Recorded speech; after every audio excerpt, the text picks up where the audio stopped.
Bobby Likis Car Clinic begins at 6 minutes after the hour.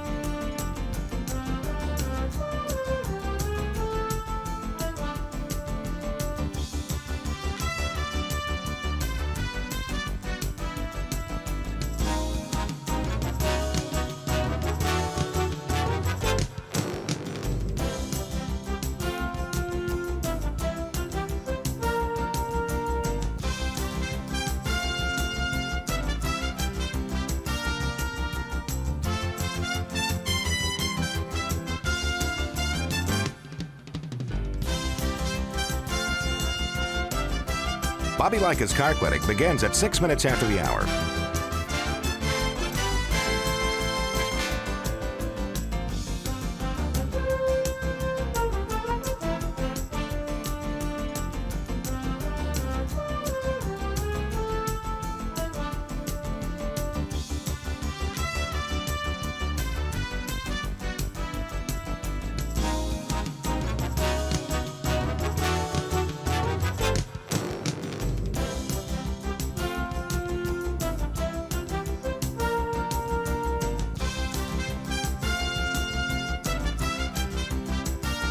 Bobby Likis Car Clinic begins at 6 minutes after the hour.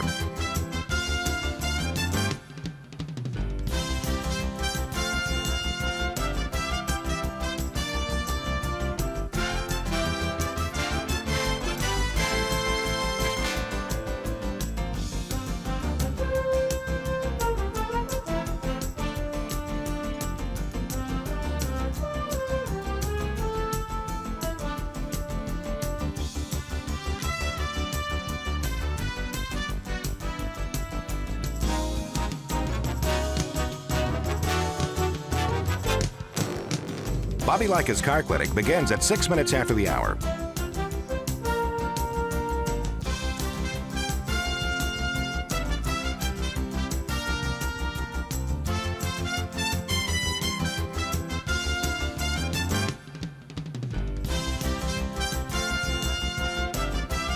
Bobby Likis Car Clinic begins at 6 minutes after the hour. Countdown to 3-minute mark. 5, 4, 3, 2, 1, mark.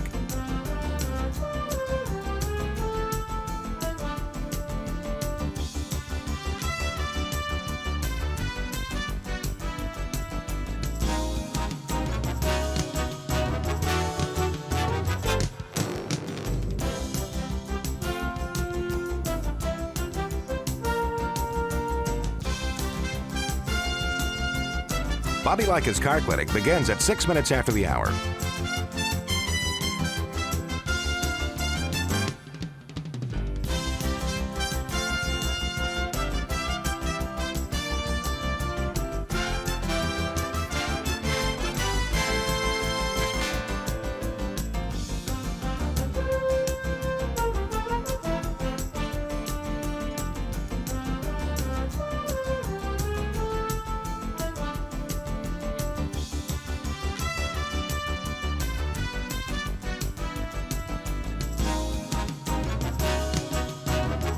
Bobby Likis Car Clinic begins at 6 minutes after the hour.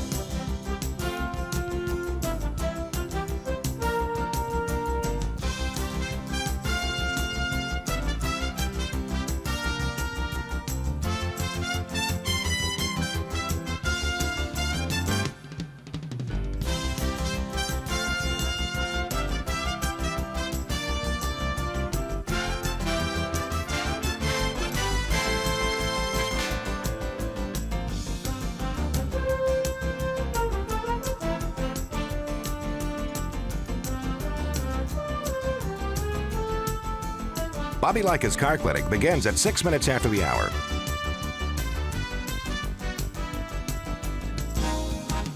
Countdown to 1-minute mark. 5, 4, 3, 2, 1, mark.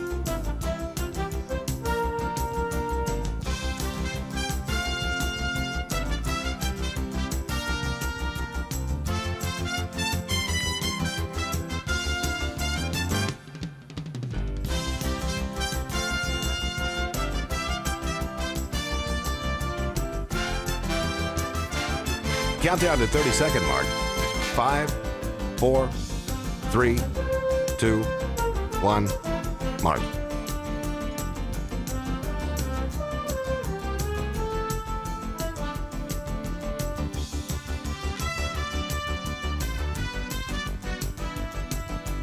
Count down to 10-second mark. 5, 4, 3, 2, 1, mark.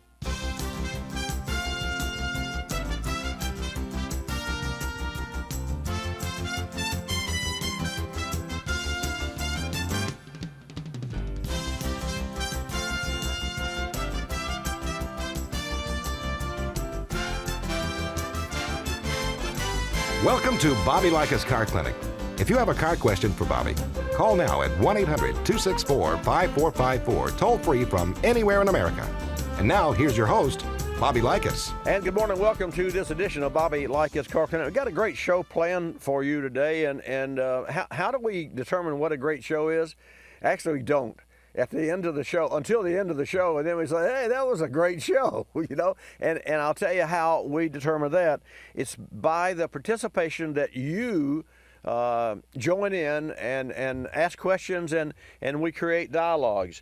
And I have to tell you that out of all the good things that happen to people, including yours truly, and hopefully for you this week, the best things that happen in my life are the interactions that you and I have. I almost said interruptions in the interactions, that you and I have every Saturday morning from 10 to noon right here on Bobby Likis Car Clinic. This segment of Bobby Likis Car Clinic is brought to you by the Car Care Council. This is a fantastic organization, and reminding you that October is Fall Car Care Month, and you can visit carcare.org to learn how you can keep your vehicle safe, dependable, and on the road longer. It's free. It's a nonprofit organization. I am proud to be associated with the Car Care Council. Also, in addition, this segment of Bobby Likis Car Clinic is brought to you in part by O'Reilly Auto Parts. Well, of course, I'll tell you a little more about O'Reilly as we get into the program. After Hannah takes your calls at 888, here we go, 888-227-2546 when I come back. I'm Bobby Likis with today's Vehicle Maintenance Spotlight, brought to you by O'Reilly Auto Parts. Here's a crash course in brake parts before you have a crash. Master cylinders distribute brake fluid to wheels. Calipers and wheel cylinders convert pressurized brake fluid into stopping power. Brake pads and shoes protect calipers from friction caused by stopping. To be safe, include your entire braking system in regular maintenance. Visit O'Reilly Auto Parts for a wide selection of quality brakes. O'Reilly Auto Parts. Better parts, better prices, every day. O'Reilly. If it's hard to stop or you hear squealing and grinding noises during braking, stop by O'Reilly Auto Parts. You'll find the brake parts you need from trusted brands like Brake Best Select, and Wagner Thermo-Quiet at everyday low prices. Play it safe with brake parts from O'Reilly Auto Parts. Better parts, better prices, every day. O'Reilly Auto Parts. Folks, October is Fall Car Care Month, and there's no better time to perform a thorough check of vehicle maintenance items. Start with your heater and defroster to make sure they're working properly. Consider winter wiper blades and use a cold weather washer fluid. There is a difference. Keeping your gas tank at least half full during cold weather may also prevent moisture buildup in gas lines that could ultimately freeze. Dirty or low oil can cause problems in the winter, so be diligent about recommended oil change intervals. Consider a winter weight oil if you live in a cold climate. Winter is a great time to also check your fuel, air, and transmission filter maintenance history. Daylight savings means it's a good time to check all exterior and interior lights and make sure the headlights are properly aimed and the lenses are clear. For more great tips, videos, and recommended service schedules, visit carcare.org. While you're there, order a free copy of the Car Care Guide for your glove box. That's carcare.org. You're listening to Bobby Likis Car Clinic. Ricey Outfitters, I'm Tina. How can I help you? I'd like to place an order. Great. Which item? The cotton roll neck sweater, large. Okay. Periwinkle, loaded, or caramel? The caramel, please. The what? I'd like it in caramel. Oh, the caramel? Yeah, that's what I said, Tina. Actually, you said caramel when it's pronounced caramel. Can't we just call it yellow? No. Everyone knows the best part of a Milky Way. They just don't know how to say it. After all, it's our caramel. It's caramel. Ugh, that makes a Milky Way great. You start my morning, you stir in my soul, you warm my heart, make me feel whole. Your aroma calls me, it starts my morning, happy morning. Your name is Folgers Mountain Grow. Now you're here, your aroma helps me wake, and the day is mine to take. The best part of waking up is Folgers in your cup.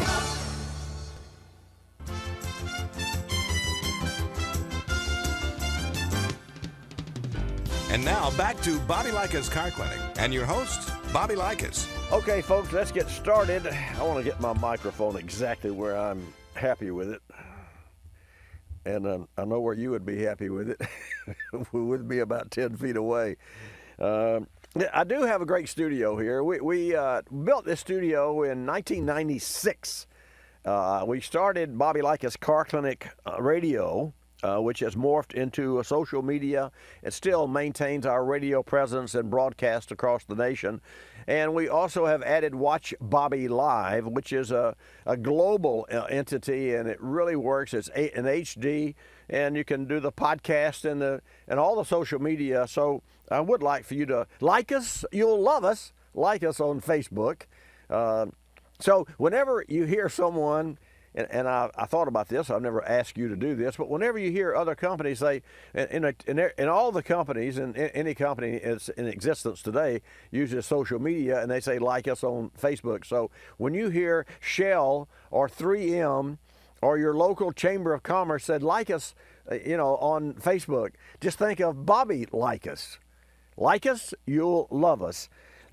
This segment of Bobby Likis Car Clinic is brought to you by O'Reilly Auto Parts. Folks, you need auto parts, but you can't get to the store? Have I got a deal for you? You head over to O'ReillyAuto.com. That's O'ReillyAuto.com, where you can buy your parts online and then pick them up at any of the 4,500 O'Reilly Auto Parts stores nationwide. No shipping cost. How cool is that? Easy returns, and that's important, and convenient pickup on your schedule. Shop your way for the parts you need. O'Reilly Auto Parts. Better parts, better prices every day. Let's go to Michigan. Take a call from Jack. Now, let me share this with you. As I said, interaction between you and me is really the key to the success of the program as measured by yours truly. And so if you have a car question, and if you have a dumb car question, well, what is the dumb car question?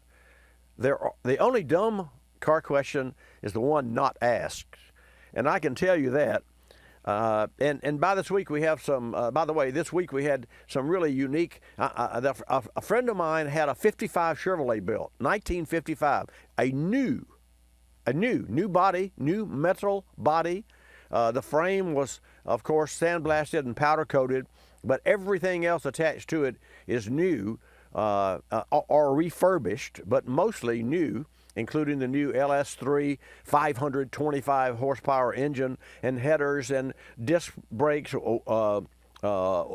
Wildwood brake assemblies, which you know are the best that you can buy, and had that car built by a company in Indiana or Illinois, I think Indiana, and so he picked it up, or they delivered it, and he had some finishing touches that he just wasn't happy with, and so I've agreed to take that project on, and I'm working through that. So some very interesting details and things that we're doing, and I can tell you, to say that you can build a car new, a 55 new, takes a lot of time, a lot of patience, a lot of cash, but at the end result, this gentleman will have a true 55 vehicle with power windows and power steering and automatic transmission and a powerful engine and leather seats and a console. So is it a 55 really?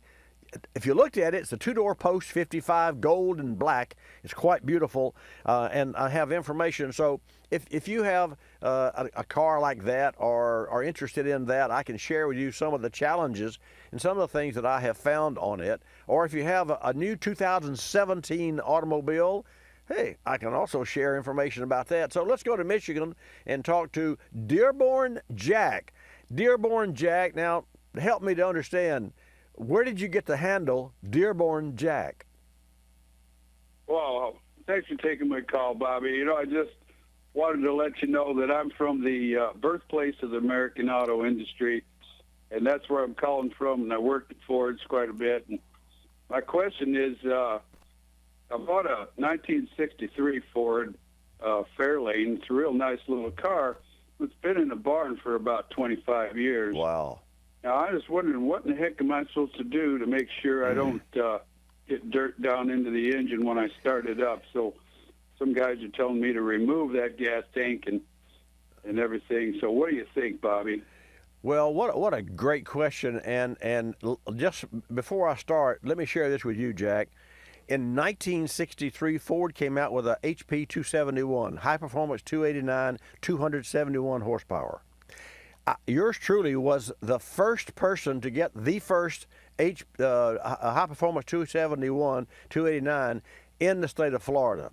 In fact, I requested, at that time, my father worked for a Ford dealer. Now, he didn't have any power. He was not an executive with Ford, but I knew how the system worked, sort of. I mean, you know, I was a young guy, but I insisted, because of the short stroke 289, that this car came with a 411 rear gear. Well, Jack, it had a 8-inch ring gear and a 370, see, 411, a 380 was the lowest ratio that you could get in a 8-inch ring gear. Well, I knew the 8-inch ring gear was made for the 6-cylinder and the standard low horsepower. So I insisted that the car be built with a 9-inch ring gear. Well, a 9-inch ring gear is a big Ford housing, because it's what they all use now. And so what Ford did was they held the car up on the assembly line. They sent a notice to the dealership saying, we cannot build this car as ordered with a 411 gear, because we don't. That's a bigger housing and it won't fit under the Fairlane body. That's a big Ford housing. And so, of course, that filtered down to me, and I was a young punk, and I insisted that Ford put that 9-inch ring gear. And lo and behold, Jack, Ford Motor, because I must have not have been the only one, because, you know, one monkey don't make a show, as they say. But they cut down a 9-inch and shortened it and put shorter axles in a 9-inch ring gear housing. And in all high-performance 289, 271 horsepower 63, which was the first year, came with a big housing and a 411 gear. My vehicle was faster and block to block. And yeah, we raced on the street and all those things we shouldn't have done. It was faster than a 427, because the 427 Fords were so heavy at that time, the big Galaxies, if you remember those days.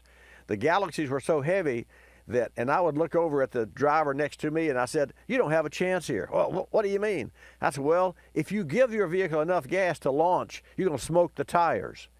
Otherwise, you're going to bog the engine. Either way, the car's not going to move and I'm going to be gone. And sure enough, that would shake them up, and I would outrun, for the first, half a block, the 427. Then I would shut it down, and because I didn't want to get caught on the other end. Plus, we only went block to block or quarter miles or whatever.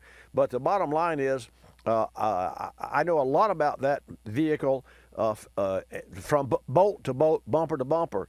So with regard to what you do with a barn find, which is what you have here, a barn find, would that be descriptive of what it is? Yes, it is, Bobby. Okay. Well, what I'd like to ask you is, what are your intentions and what are your goals with this car, so I can determine how far to go. I know what to do to start with, but what do you see like a month from now or 2 months from now at the end? Are you going to make it an occasional driver? Are you going to restore the car? Or you just want it safe and dependable? Well, I like an occasional driver that was safe and dependable. That's correct. Okay. All right. So because of the time constraints, I won't be able to go through this altogether, but I'm going to give you the brief version, and then the break is going to come, and you stay with me through the break. And do you have a pen and pencil? If not, you can download this podcast and hear it later on. All right, let's do that. Okay. All right. So let's do what? The pen and pencil or the downcast? All right. I can broadcast it. All right. You can download. All right. it. All right. You go to iTunes and pull the podcast down because Okay. Fabio, our producer, will have this taped. We're live now, totally live, undelayed, and so I can tell you the first thing that we're going to do with this car is we're going to get it out of the barn. We're going to wash it thoroughly, including the engine. Go ahead and wash all the dust and the dirt and the grime off of it. And put plastic. Take a big plastic wrap off of one of your clothes and wrap it around the air cleaner so you don't get water, in the air cleaner. And go ahead and wash all the dirt, and it'd be really neat if you had some kind of just use a pressure washer if you had, and pressure wash all the exterior of the body and under the wheel wells. And when I come back, then I'll tell you what to do with the gas and with the engine before you turn the engine over. It's very important. I'm glad you called. And then we're going to take a call from Candace. Folks, don't touch the dial.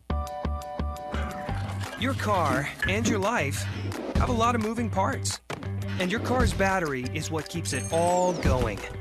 Here's something to keep in mind. While all batteries may look the same on the outside, it's what's inside that matters. So be sure to choose a battery with power frame technology inside. It's stronger, more durable, and keeps you going longer. That means you can count on a battery with power frame to be there start after start. Here's another reason to feel good about choosing a battery with power frame inside. It's manufactured using the latest sustainable processes. You're moving fast, and you don't want anything to slow you down, especially an unreliable battery. So the next time you need to replace your car's battery, make sure you choose one with power frame technology inside. Look for power frame on the outside, and know there's true strength on the inside.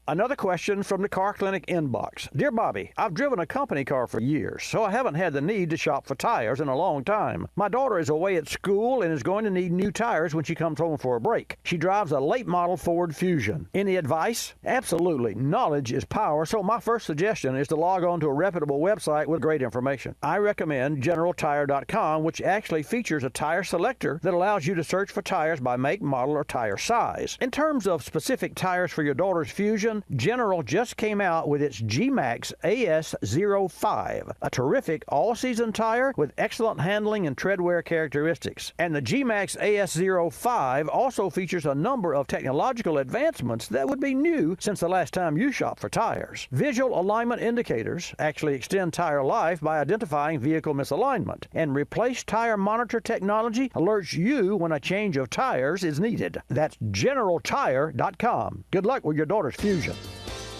You're listening to Bobby Likis Car Clinic. The airlines like to have sales. Summer getaway sales, holiday sales, winter sales. Truth is, at any moment, some airline somewhere is on sale with low fares to great destinations. Travelocity knows exactly what's going on, who's on sale, to where, and when, at over 700 airlines worldwide. We even have this nifty feature that lets you look at a calendar so that you can see exactly the days the great fares are available. Travelocity.com. Go virtually anywhere. AOL keyword, travel. Hun, guess my temperature. It's 2 a.m. Go to sleep. Come on, one guess. I'm 98. Higher. Higher, 99. You're getting warmer. Wait, I'm getting warmer. Cold symptoms keeping you from getting a good night's sleep? Get NyQuil, the nighttime sniffling, sneezing, coughing, aching, stuffy head, fever so you can sleep better to feel better medicine. Use as directed. One more guess. 100? Yes. Tell her what she's won, Bob.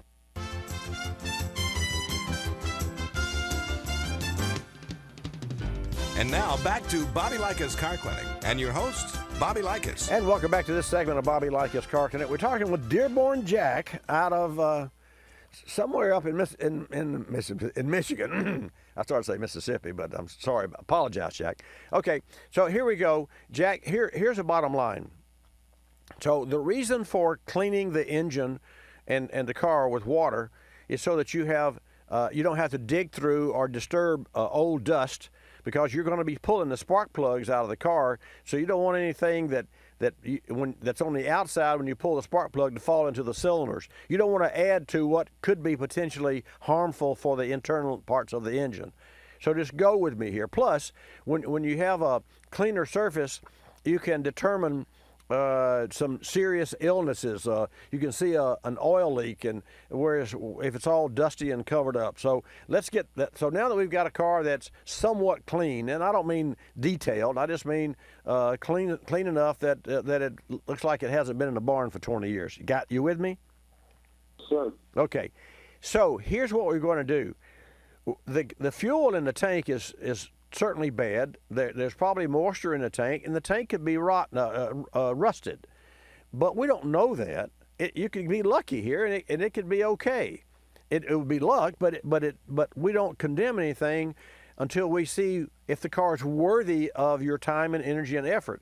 So to that end, we're going to have you looked at the oil on the dipstick yet?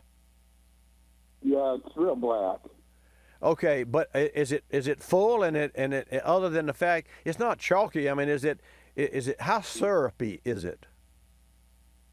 Oh, it's quite thin, but it's full. Okay, all right. So we're not going to change oil. That's for after we get the engine running. I just want to make sure we have oil in the engine.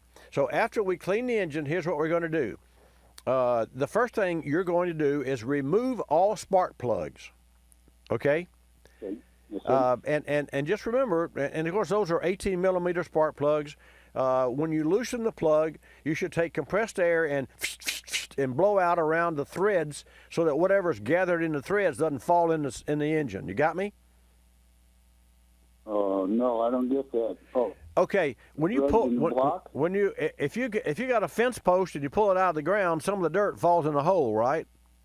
Oh, yeah. Well, when you pull a spark plug out of a dirty engine, whatever's on the threads or outside of the spark plug falls in the hole, right? Right. So before you pull the plug out, you loosen the plug, and then you take compressed air and you blow any dust and sand out so it doesn't go in the hole, right? Yes, sir. All right. Got it. All right. That's important. Why? Because once you get the spark plugs out, you're going to take an oil squirt can with transmission fluid, any kind of transmission fluid. You fill that can with transmission fluid, and then you put and then you take this can. Do you have one of those old-fashioned squirt cans? If not, go to O'Reilly Auto Parts and buy one. Okay. Sure. Then you take a rubber vacuum hose that you can also buy there, a length of it. Get a couple of meters of a rubber vacuum hose. Stick the hose on the end of the oil can. Put the hose in the hole of the spark plug and pump 8 or 10 squirts of transmission fluid into the piston area.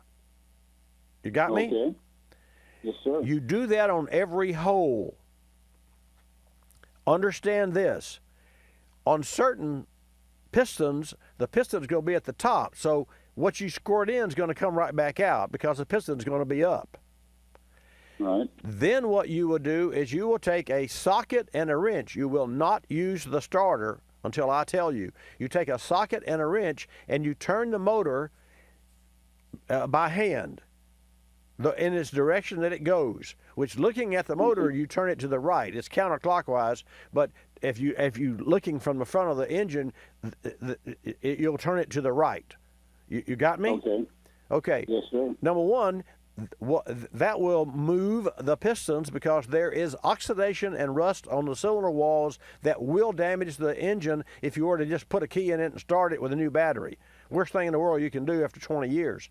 So now you turn the engine a couple of turns, and you don't bring it back to where it was. You turn it a couple of turns and stop. Then you go back and you fill the holes again until you've, and I say fill the holes, put in 6 or 8 squirts. You cannot overdo this, because before you put the plugs back in, the new plugs, you're going to put a new battery and you're going to spin the motor over, but only after you have manually turned the engine by the crankshaft bolt, which is easy enough to get to, and made sure that the engine will turn over. And what this does also, it makes the valves go up and down, and if there's any valves that are stuck, as you turn the motor, if they were to hit the piston, you'd feel it, and you'd say, oh, there's a blockage here.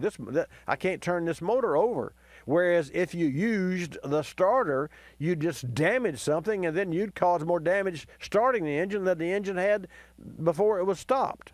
You with me? Right. Now, all right, so now you've got a freewheeling engine, no spark plugs. You put a starter in it, or you leave the starter alone. You put a new battery in the car. Okay, that's all you've done now. You've just lubricated all the cylinders, and the spark plugs are out of the engine, so there's no hydraulic locking. You put a new battery in the vehicle. Now you disconnect the fuel line going to the fuel pump from the tank at the engine. You with me?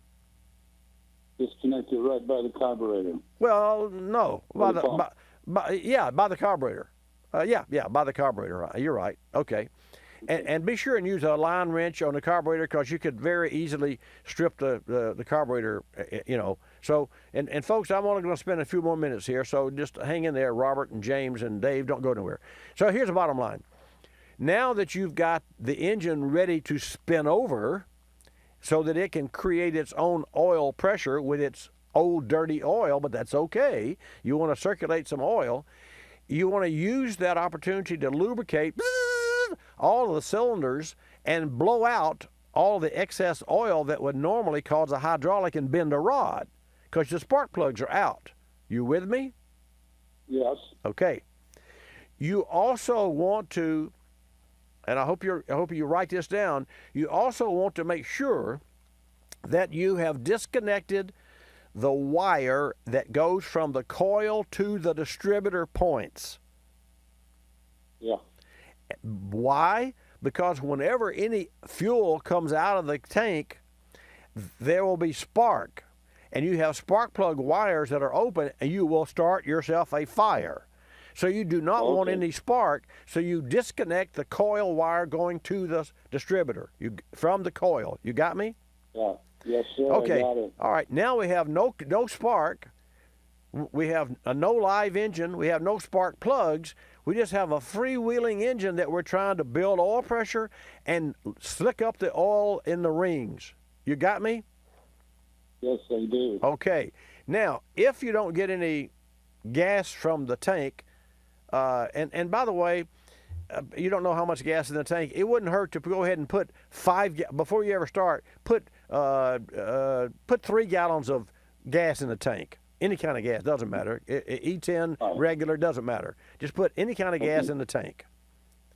And so now you know you've got at least 3 gallons of gas, and hopefully the pump will draw some of that fuel. But what you're going to do, and this is the last thing, you're going to put a rubber hose on the fuel line that you've disconnected from the carburetor and run it into a milk jug. Oh, okay. So that whenever you're lubricating the cylinders and building oil pressure in the engine with a freewheeling, no spark plug engine, you are going to be pumping fuel from the tank, hopefully good fuel, into a jug, and you can see what comes out. And if yuck comes out, you're going to pull the tank and fix that. Right. And then okay, so let's just say that you're to this point. Now and you're going to put new fuel filters later on, but not initially. Now you hook the carburetor back up, you put a new set of plugs, you put the coil wire on, and you spin it over and see if it'll run. You got me? Yes, sir. That will stop you from damaging and it will give you the best opportunity to see if this engine will run. Got any questions? This is good. Okay, all right, Jack. Got any questions? You call me back. I'm really excited for you. All right, I'll call you back, Bobby. Thank you so much. You're welcome. Thanks for calling. Appreciate your confidence in me. And I know you follow my directions. And if you don't know the directions, you go to iTunes and download the pod. Is that where you can go, Fabio, easiest? Go to iTunes and download this section and follow those directions. Under no circumstances are you to spin the motor over with the spark plugs in it and with a coil hot feeding the spark. All the steps above, and then you won't have any surprises and you won't damage anything. Hey, talk to you again soon. Let me know when you get to the other side or the next step, and I'll help you. Thank you, Bobby. You're welcome. Thank you. Okay, let's go from Michigan to Kansas. And, folks, here's the number to call. The show is about you today. 888-227-2546. Robert, welcome to Bobby Likis Car Clinic from Kansas. Well, thank you, Bobby. That last go-around you just had right there about the automatic transmission fluid, I haven't heard nobody spoon-feed me that information in 30 years. That was good. That was step-by-step. I appreciate that. Well, yeah, it is important. It is important because, see, every cylinder, even a healthy car that we leave for 3 or 4, I have a Porsche, a classic car, that I start every 3 to 6 months. I don't start it every week because that's not good for a car, believe it or not. I start it every 3 to 6 months.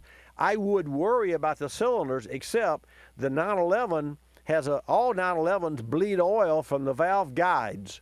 So when you first crank up a 911, it puffs smoke out, which is good because you know that while it's sitting there, oil is lubricating the engine, so it's a good thing. And so I don't really worry about that part of it. Robert, we do have a break coming up, so when you hear the music, we'll pause our conversation, but let's go ahead and get started. You got a 98 Chevy pickup. What can I do for you? Okay, it runs great. Now, last couple of years, I've noticed that when started up and it gets colder out during the wintertime, anytime, let's say, around 30 degrees, 35 degrees on below that, right. I start it up and it warms up, but it does not want to come on down to 650 RPMs, what it normally runs at in park on RPM. Okay, all right, so there's the music. So we've got the first half. So, folks, this is great. When we come back, Robert and I will share the rest of the story. Don't touch that dial. Winter's around the corner. Checked your tires lately? Now through October 31st, General Tire is offering up to $70 on a prepaid Visa gift card when you purchase 4 qualifying tires, including new models like the G-Max AS05 and the Grabber APT. And General Tire continues to be on the cutting edge of technology with features like replacement tire monitor, smart grip, and visual alignment monitor. Visit GeneralTire.com and use the Tire Selector feature to find the tire that's best for your vehicle. That's GeneralTire.com. Did you just look down at your phone?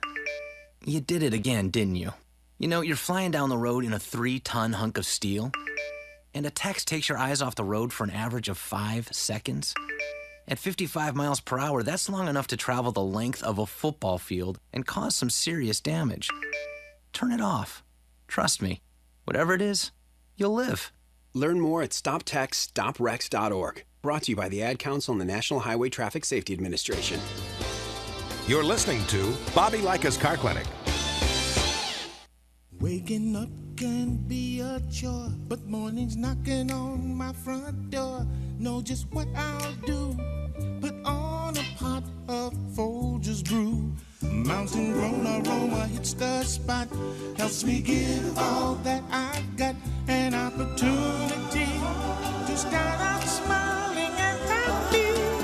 The best part of waking up is Folgers in your cup.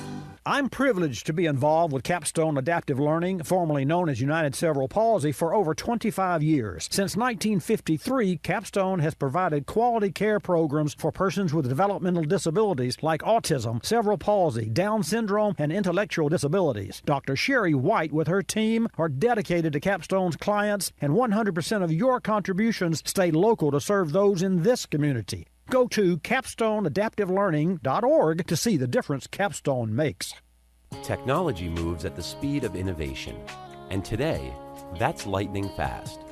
So when you get your hands on the latest tech, don't forget to do the right thing with your old devices. Recycle them. The Consumer Technology Association and its members are making recycling your old tech device as easy as purchasing new ones. Just go to greenergadgets.org, type in your zip code, and you'll instantly find the responsible recycling location closest to your home. You'll also find lots of tips to simplify your recycling, like asking the store where you buy your new TV if they'll haul away your old one. Television sets, video game consoles, smartphones, tablets, they're all recyclable.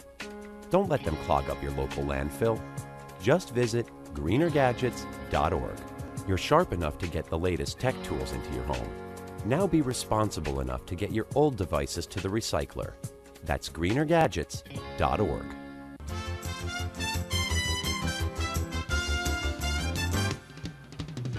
And now back to Bobby Likis Car Clinic and your host, Bobby Likis. And folks, welcome back to this segment of Bobby Likis Car Clinic. Remember, live every Saturday from 10 o'clock to noon Eastern Time. So for you guys in Texas that, that don't know the difference between Eastern and Central, well, at least some of you, a couple of you I know of, Eastern Time is an hour earlier than Central Time, or later. So 10 till noon Eastern Time is 9 to 11 Central Time. Just remember that, because I get a lot of calls and a lot of emails from Tyler, Texas. Okay, so we're back in Kansas. And Robert, is Kansas Central Time? Yes, sir. Okay, good. All right, so we're on the same page. Yes, we are. Well, believe it or not, see, we're in Pensacola, Florida, which is the western gate to the Sunshine State. Is our past mayor, Mayor Wibbs, who was a fantastic individual, used to say. And most folks think because our center of the automotive universe is here in Pensacola that we're on Eastern Time, but the Eastern clock starts just on the east side of Panama City, and we're in Pensacola, Florida, which is really kind of neat. And to that end, Robert and folks, WSRE Public Television, of which is a fantastic organization that I was proud to be on the board for 6 years, and also and part of their technology when we went from analog to digital and built new towers, is celebrating this night and started last night 50 years of service to the community, and I'm just proud of that. So for all the public television stations across the nation, my daughters watched public television, and you can actually listen to my daughter Misty talk. Her diction's a heck of a lot better than mine because she watched Dr. Seuss and all those programs. I mean, seriously. So happy anniversary to WSRE Public Television, a service of Pensacola State College. Back to Kansas, Robert. So you've got a vehicle that is normal with regard to firing up coal, and it idles fast and it settles down, except that it doesn't settle down, but under what circumstances? Under the coldest of weather or all the time? No, just the colder temperatures, somewhere around 30 degrees on below that. I'll get in, fired up, it'll warm up, and now when I put it in the drive, it'll go on down just perfect, 650, but it will settle out if I drive it a certain amount of time, if it's not too cold, but if it's real cold, then if I drive it a certain amount of time, and then I'm talking about 10, 15, 20 minutes, right. Turn it off, crank it, go in the store, come back out, and it's idling just fine. Okay, so here's the challenge.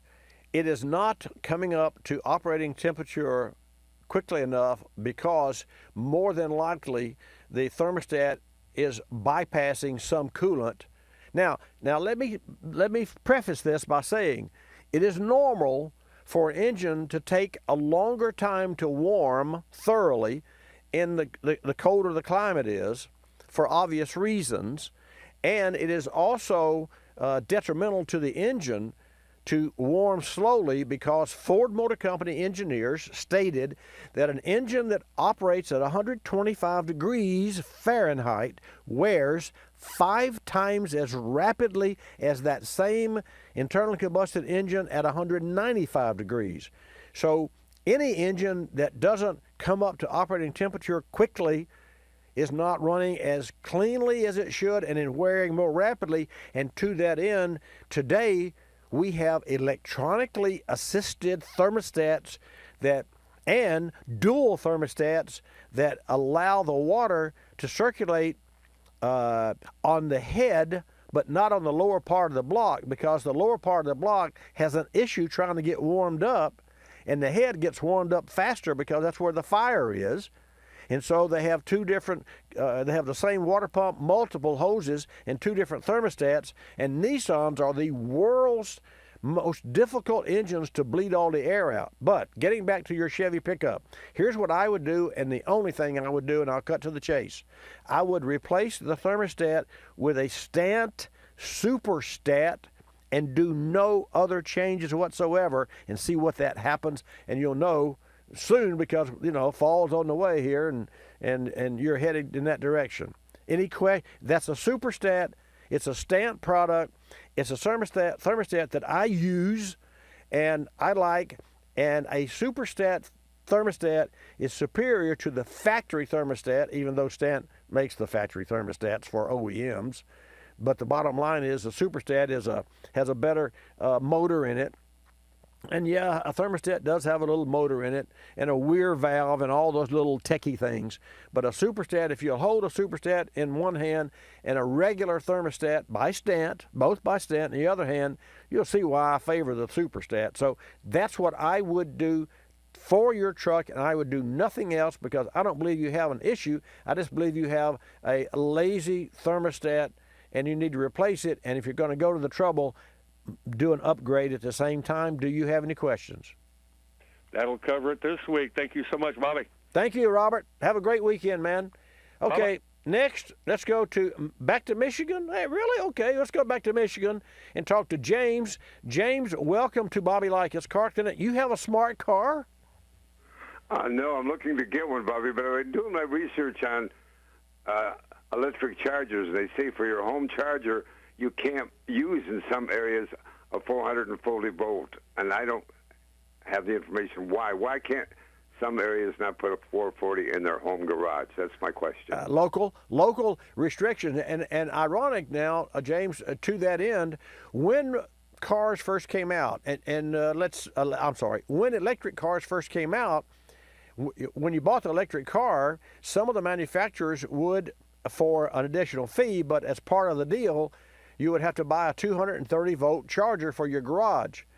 The real challenge, and this was early on, the real challenge with driving and owning an electric car and not having to wait 15 hours for the 110 volt garage plug like we all have to charge it, was you had to put in a 230 charger. Well, no big deal, put it in, right? No, you had to get a permit from the city or the county, depending on where you lived, to install that.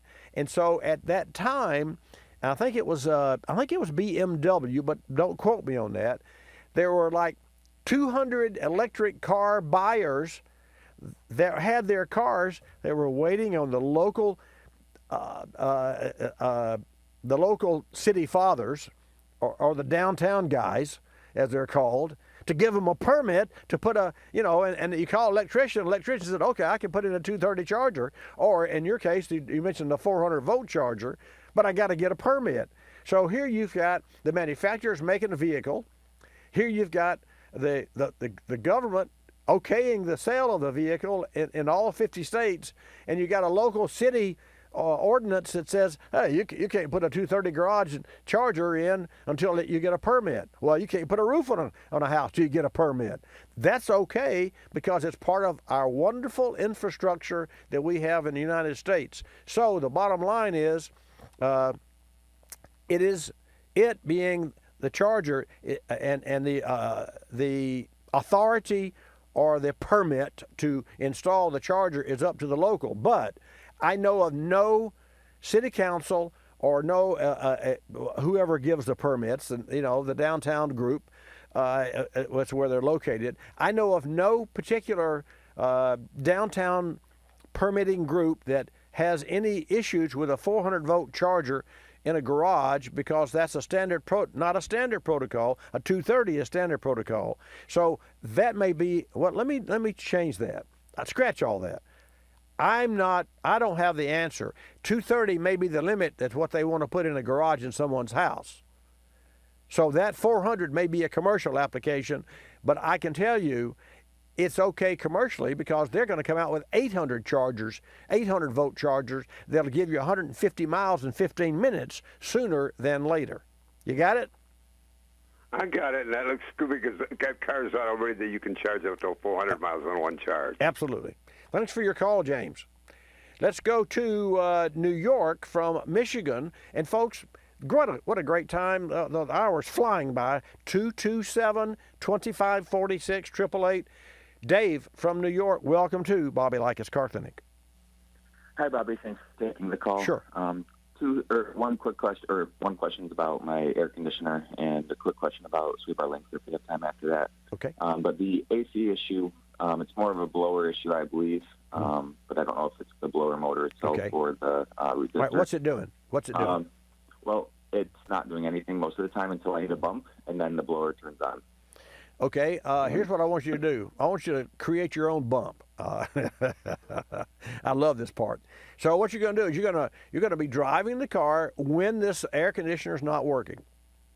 You know, of course, after our conversation, the air conditioner is going to work every time. You know that, don't you? Okay. Or if you go by a shop, if you drive to a shop, when you pull in the shop door, it's going to start blowing. You're going to say, "What's this? It doesn't work," and it's going to blow. So you're going to pick that day when it doesn't work. And you're not going to hit a bump. You're going to pull into some place to park, and you're not going to cut the car off. And here's what you're going to do. I'm not sure where that motor is located. I know it's located under the dash on the passenger side, but it could be bolted onto the firewall outside, or it could be part of the HVAC duct housing on the inside. So what you're going to do is you're going to pull in, and it's not going to be working. And the first thing you're going to do is you're going to turn the switch off and on and move it to different speeds. You probably have already tried that. Oh, yeah. Okay, and that doesn't do anything. Okay, now you're going to ball up your fist. Your engine's going to be running. You're going to have it in park. You're going to ball up your fist. You're going to wrap the steering, at 6 o'clock, the steering wheel. And what that will do is, like a tuning fork, it will boing. It will vibrate the steering column, the dash cluster, the dash, and the key. And you're going to do that a couple of times. It's not going to hurt anything. Just wrap that steering wheel, and that will vibrate. And if the problem is in the accessory drive or connection of the ignition switch and or wiring, by wrapping the steering wheel, and if it works, you'll know you got a loose connection or more than likely an overheated connection in that area. You with me? Mm-hmm. Okay, if that doesn't work, and it makes no difference, you're going to do the same thing more lightly on the master control on the dash. Wrap it with the ball of your fist so that you create your own bump. If that doesn't do any good, you need to, you can go to, write this down, alldata.com, ALLDATA, alldata.com. It's a service that we subscribe to professionally. There is a consumer page there as well. And what I want you to know is where that blower motor is located, because I don't know offhand. It's either behind the glove compartment box. Okay, then I want you to put the passenger seat back and kick that area with your foot. Get up, let the engine run. Get out, get on the other side. Make sure the car's safe and in park and all those sorts of things, and kick that area. And if you can do some magic little high-tech kicking or slamming with your hand rather, then what you've done is you can make this work. Now, when it doesn't work the next time, you go to a shop and you say, "Watch this," boop, and it works. And they're going to look at you like, "Oh, I got that." And then you let them fix it. Or you could just start replacing parts, and I don't recommend that. Got it? Yep. So, okay. And go ahead. So you created your own bump. So there you go. And you had another question. We're short on time, but briefly, what is your second question? It's just the importance of sway bar links. I drive 40,000 miles a year. Yeah. I'm trying to figure out if the sway bar links, they said they need to be replaced, but I like trying to figure out. Oh, yeah. Is it a safety or a mileage issue? Well, it's a noise issue. If the sway bar links are bad, that's the stability of the car. I'll tell you, if you got a Chrysler van and you have 35,000 miles on it, an older Chrysler van, it's going to be rattle, rattle, rattle, rattle, rattle, drive you crazy. Sway bar links, as a rule, usually rattle because a sway bar is a steel torsion bar that's attached to the right front and the left front. And while the right front, when you turn a corner, one side of the car goes up and the other one goes down. The sway bar is the one that says, I'm not going to let you do either one. And depending on the size of the sway bar, makes the car ride flatter or controls the lean in the car. And the sway bar links are the adjustable ball joints, not the ball joints of the suspension, but the little heim joints or ball joints of the sway bar ends that control that bar. So if they're slack, then you have no sway bar until the slack is taken up. By that time, the car's already leaning. So by all means, replace the sway bar links. They're not expensive. They do a great job, and they should be replaced. Not a big deal. Take care of that Saturn, because let me tell you something, Dave. It's hard to find parts for those cars, and in the automotive service business, of which we are here in Pensacola, Florida, we have to prepay for every Saturn part we order before it will be shipped.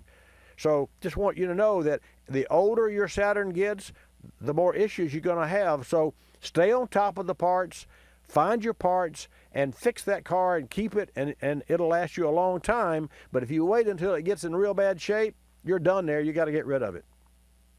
Got it? Thank you. You're welcome. Thank you. John, I apologize in New York. I don't have time to take your call. Another hour's coming up. Remember, from 10 till noon, well, we're going to go to the second hour of Bobby Likis Car Clinic, and you're going to join me after the break, after the top of the hour. Let's all take a break and all come back and talk cars. I'm Bobby Likis. Like us, you'll love us. This is Bobby Likis Car Clinic. Bobby Likis Car Clinic is a copyrighted presentation of Car Clinic Productions Incorporated and may not be reproduced or rebroadcast without the express written approval of Car Clinic Productions Incorporated.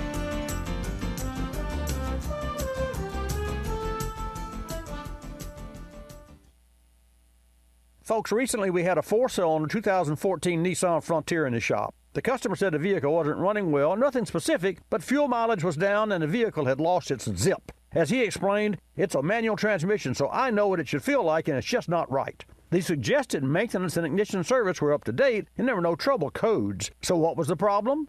The answer lies with today's complex engines. While the maintenance schedule was on time, engines today are prone to carbon deposit formation, and fuel system cleaning is a key piece of the puzzle. Professional fuel system cleaning is an option, but a less expensive alternative is the use of a pour-in fuel system cleaner. We use Berryman B12 Chem Tool in the shop. It features Berryman's proprietary high-energy solvent, or HEST technology. We poured a bottle of Berryman B12 Chem Tool into the Frontier, and after just one tank of gas, MPG improved and the vehicle regained its zippiness. For more information, drive to BerrymanProducts.com. That's BerrymanProducts.com. You're listening to Bobby Likis Car Clinic. If you're familiar with the cultivated section of the newspaper, you probably understand this message quite well. You see, in the cultivated section, everything gets abbreviated. Consonants, vowels, prepositional phrases, the very building blocks of our language are thrown right out the window. And that makes it difficult when you're trying to sell your car. You've got a limited amount of space to work with, and by the time you abbreviate the description of your car down to a couple of fragmented sentences, it sounds less like a car and more like a Bluck sedan with sniffed like new condition lemals. No wonder more people are selling their cars through eBay Motors. They can post unlimited text and photo descriptions, and with a nationwide marketplace, they're likely to sell it for more. Plus, both parties can be covered by eBay's Vehicle Protection Program. Buyers are happy, sellers are happy, and no one's abbreviating. eBay Motors, a better way to sell your car.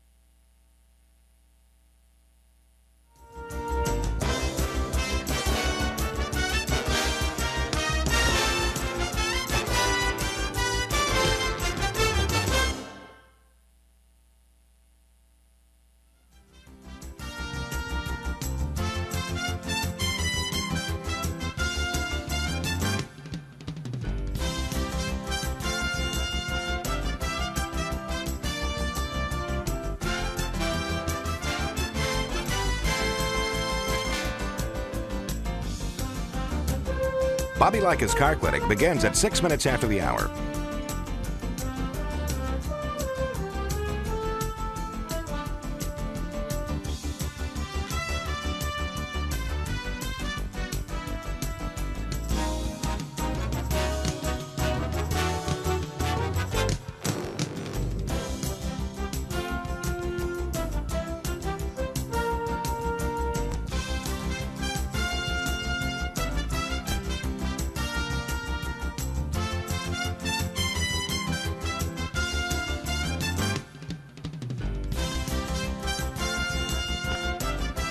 Bobby Likis Car Clinic begins at 6 minutes after the hour.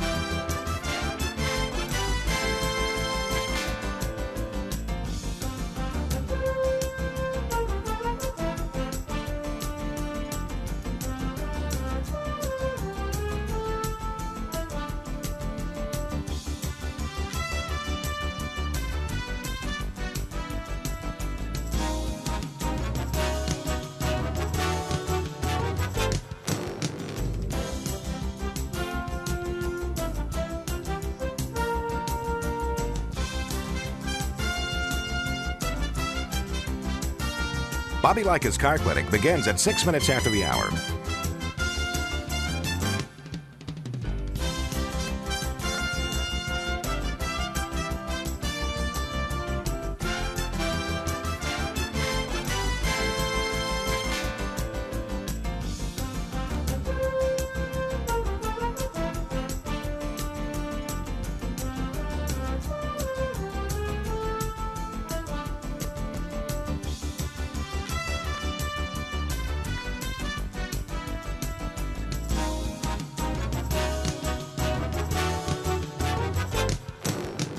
Bobby Likis Car Clinic begins at 6 minutes after the hour.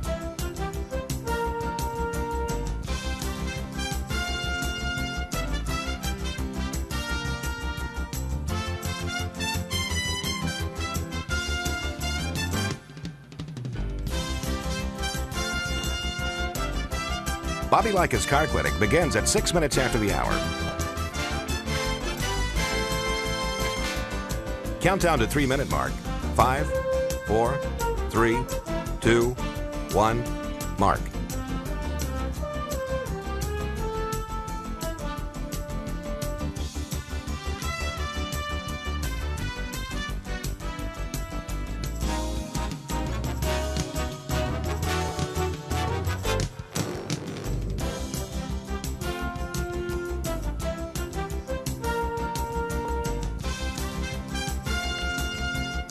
Bobby Likis Car Clinic begins at 6 minutes after the hour.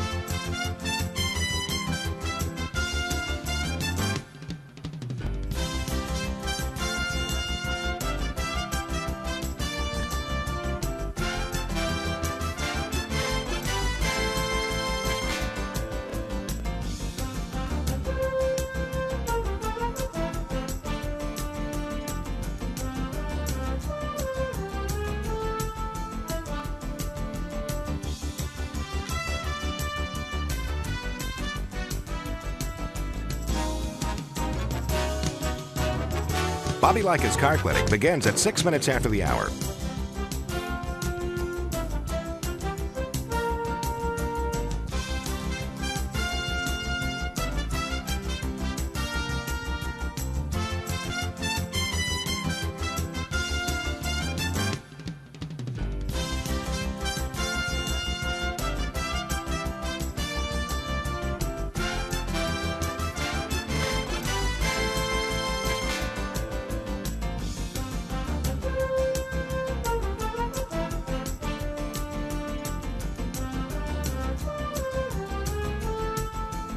Bobby Likis Car Clinic begins at 6 minutes after the hour.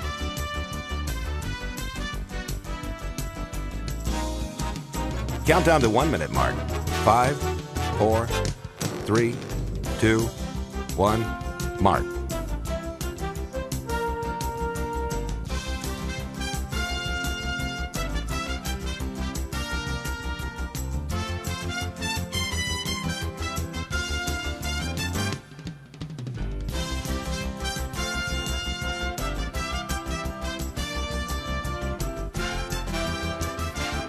Countdown to 30-second mark. 5, 4, 3, 2, 1, mark.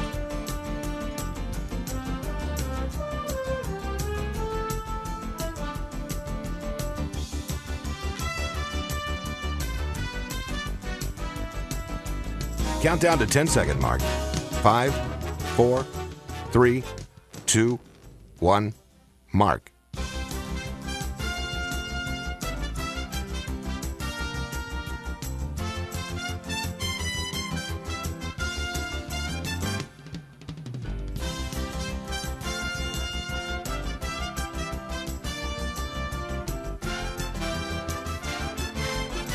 Welcome to Bobby Likis Car Clinic. If you have a car question for Bobby, call now at 1-800-264-5454, toll free from anywhere in America. And now, here's your host, Bobby Likis. And thank you, Martin White. Folks, we have a terrific first hour. This is the second hour of Bobby Likis Car Clinic. Not all stations air both hours, but just for you to know, 10 till noon Eastern Time, now, Eastern Time, 10 till noon, every Saturday we're live. And if we're not available on your AM and or FM station locally, then you can go to Watch Bobby Live. That's online. Watch Bobby Live, or on your phone or iPad or wherever, and catch the show there, video and HD. I'll wave at the camera. And I love it that you tune in. My job here is really to share with you information and help you with your cars. I can't fix the car over the air, but I can certainly put you in the right direction, give you buzzwords so that when you go to a service shop, you know a little bit about what you're talking about, so you can communicate on a higher level with the local service shop, save you money. Bobby Likis Car Clinic is brought to you in part by General Tire. Does your car or truck need new tires, but you're just not sure which tire is best? Here's the great part about General Tire. You can check out the Tire Selector tab at generaltire.com. The Tire Selector tab would allow you to search by vehicle, which is really easy, or by tire size, which is even easier. You can learn more at generaltire.com. Your call's coming up at 888-227-2546 when I come back. Today's vehicles have more than 150 electrical accessories for safety, comfort, and sustainability. Only AGM batteries made with PowerFrame grid technology are precision engineered to meet this electrical demand for supporting backup cameras, GPS, and start-stop technology. AGM batteries have longer life than standard flooded batteries and will not spill acid during install or in an accident. When you need a new battery, insist on AGM, made with PowerFrame grid technology to meet today's evolving electrical needs. O'Reilly. When your battery goes dead, everything can come to a stop. Don't take a chance on getting stranded. Stop by O'Reilly Auto Parts and get your battery tested free of charge. If your battery does need to be replaced, O'Reilly Auto Parts can help you find the exact Superstart battery that fits your car or truck at a guaranteed low price. O'Reilly Auto Parts, better prices every day. O'Reilly Auto Parts. Diablo Sport tuning systems give you the ability to easily boost your vehicle's power without even popping the hood. But don't take my word for it. PSCA racer Alex Rosio has been using Diablo Sport products on her Dodge Magnum since the beginning of her racing career. According to Alex, Diablo Sport tuners have been an essential part of her success. There really isn't a better line of products that offer quick tuning and diagnostics. Learn more at DiabloSport.com. And while you're there, check out the new Intune i3 Performance Programmer. That's DiabloSport.com. Did you know that birthday parties help build confidence in kids? Yeah. Did you know that giving kids less sugar before bedtime helps them sleep better? Oh, totally. Did you know that friendly kids have more friends? Everybody knows that. Hey, guys, did you know that most people think they're using the right car seat for their kid, but they're not? I didn't know that. Parents who really know it all know for sure that their child is in the right car seat at the right age and size. Visit safercar.gov/the-right-seat to make sure your child is protected. Brought to you by the National Highway Traffic Safety Administration and the Ad Council. You're listening to Bobby Likis Car Clinic. Another lending success story from LendingTree.com. Car dealers like playing games. They play percentage points, they play markups, but I don't like playing with my money. So I got my auto loan through LendingTree.com. I filled out one simple form, a marketplace of banks and lenders competed over it, and I got 4 offers back within hours. After all, the car buying game is a lot easier to win when you're holding all the cards. LendingTree.com. When banks compete, you win. For additional information and state license disclosures, please visit our website located at lendingtree.com.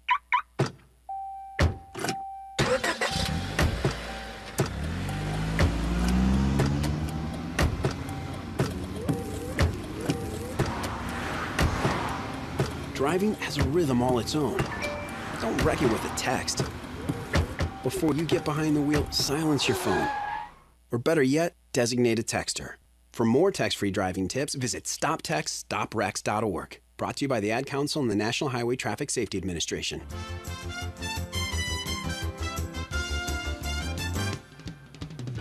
And now back to Bobby Likis Car Clinic and your host, Bobby Likis. Okay, let's get started. Here's the drill. Hannah will take your calls. Please welcome Hannah when you call in, folks. She's new. Please give her a little rough time so that we can make sure that she can handle those that do it on purpose. Well, yes, some of you guys call in and, you start to ask your question of Hannah. You don't ask your question of Hannah. You just give her your name and what kind of car you drive and where you're calling from, and you and I do the interaction. But do welcome Hannah. And so, Hannah, it's great to have you in the house. She is doing a great job. Miss Jan is, of course, Miss Jan is still with the company after some 19 years. She puts up with all the guys in the service shop, like 50 or 60 hours a week. She pays all the bills, and she does a great job. So welcome, Hannah. Jonathan does a great job as well. Jonathan Sloan, and of course Fabio, our producer. Let's go to New York. First, John from New York. Thank you for being so patient. I love it that you waited until this second hour. I wanted to give you adequate time. So welcome to your first in, obviously, from the last hour. So welcome to Bobby Likis Car Clinic. Thank you for holding. Good morning, Bobby. It's well worth waiting to hear your opinion on things. Thank you very much. I have a 2009 Dodge Caliber. I'm having problems with the CVT transmission. Now, that said, the car's been parked for 2 months. I got so disgusted with it, and that vehicle has other problems from what I've read. What I want to know is, what do you think of CVT transmissions, and are they the wave of the future? Absolutely not. And I go back with CVT transmissions, as the country says, I was country before country was cool. Some 40 years ago or longer, a company called, as I remember, MAN, I don't know what that's an acronym for, but MAN in the UK created a variable transmission that had no gears, chain drive, which is what yours is. The belt is the chain, and the chain doesn't pull like a belt. It actually pushes on the pulleys. I was so excited that there was a possibility that you could dial in the infinite gear ratio as needed to propel a vehicle that I called Don Gartlett's. And my good friend Harry Schwartz, who's a brilliant individual who just, by the way, won the NHRA Nationals with his Altered, which is a lifelong ambition. So hats off to Harry Schwartz. He built bodies for Don Gartlett's, magnesium bodies for his Top Fuel dragster. And I was so excited when I learned of the CVT transmission, called the MAN at that time, that I called Don Gartlett's and I said, hey, I'm a friend of Harry's, and I've got this possibility of a transmission that will allow you to put your 5,000 horsepower to the drag strip infinitely adjustable according to the traction, which is the perfect. His first question to me was, can it handle 4,000 horsepower? I said, no. He said, I can't use it. And he was right. Fast forward 30 years later, and the manufacturer started to come out with a CVT. I was excited because I said, well, great, this will be fabulous. Fast forward again to, I rented a car, a Caliber, as a matter of fact, with a CVT. I was never so disappointed in the performance of a vehicle in my life. The transmission didn't know whether to go up or down, The only time I felt any torque in the seat of my pants was when I would back off the throttle and the motor would go, and then it felt like it took hold. And so I have done a complete reversal on CVT transmissions, and I do not like the CVT. I want gears or clutches, and I want the stepped feel of the transmission with the paddle shift. So it is my opinion that transmission, while it serves a purpose, it is not the wave of the future, and it's just the opposite. And Ford Motor Company and GM, who rarely work together, have actually and are working together on a 10-speed, and Ford's new 18 or 17 EcoBoost has a 10-speed transmission in it with its EcoBoost, and GM now has the 10-speed. And John, Ford Motor Company filed about 18 months ago a patent for an 11-speed transmission. So, though none of which are variable pulley-driven units. And a pulley-driven unit, whereas you have one pulley that grows and gets bigger, and meanwhile the opposing pulley, the driven pulley, gets smaller. And if you make one smaller and one larger at the same time, the distance between the two stays the same, but the ratios of gears change. So that's a sort of a long story, but I did love the transmission. I no longer am in love with it, and I would not buy a car with one. Right. When I first read up on them, I thought, geez, this looks like a good concept. Yeah, man. I thought the same way. Same here. I thought this is the answer. This is the the answer to all of our needs. Because here's the need. And folks, even if you're not, even if you don't know what we're talking about, you ride a 10-speed bike. Well, if you launch the bike in first gear, you don't go to 10th speed because your legs will say, hey, what are you trying to do? I don't have the power to turn. So you shift gears in your 10-speed bike depending on the terrain and how much power you got in your thighs, right? Well, the engine of your car has a sweet spot, just like your legs. And that sweet spot is where you get the best gas mileage, the best performance. So if you had a car with a 10-speed transmission, and my car has an 8-speed, and you can shift that transmission into another gear depending on the road speed to keep the engine at the same RPM, but the road speed faster and faster, you have the best of both worlds. You would think that the variable, which has no first, second, or third, it is like infinitely growing, you would think that would be perfect. The problem is the application doesn't work under load, under power, and it's so sensitive to the throttle position because it's computer controlled that it really doesn't have the sequential shifting. And one more statement, and then we'll move on back to you, John. The new LC500 Lexus, which is promises to be a game changer, has a 10-speed a 10-speed variable, not a variable, back up. It has a 10-speed transmission, but the first 6 speeds take up the same road speed and engine RPM as the predecessor's first 5 speeds. So that tells me that the engine in the new 2017 LC500 Lexus can be kept in its sweet spot, which gives you better performance, better gas mileage, and better drivability. It's all good. Back to you. Well, my warning to anyone would be, when buying a car, ask if it has a CVT transmission in it. If it does, I'd walk away from it because I heard there's I'm not sure, but I heard there's a Subaru model that uses it. I heard there's a BMW model that uses it. I'm not sure if that's correct, but I've told people, you hear the word CVT, continuously variable transmission, don't buy the car. I would not buy it. Well, in my opinion, I'm with you. I'm sorry. Go ahead. Okay. In your opinion, my opinion, I'm going to leave CVTs to lawnmowers, snowmobiles, and golf carts. Exactly. Yeah, and lawnmowers and belt-driven lawnmower. And folks, to that end, I want to make this perfectly clear. I am not of the old school. I love new technology. I love to learn. I'm driven by that, literally 24/7, 365. So I don't condemn anything until I try it, and then I go back and sleep on it, and then I debate over it, and then I discuss it, and you know, ad nauseum.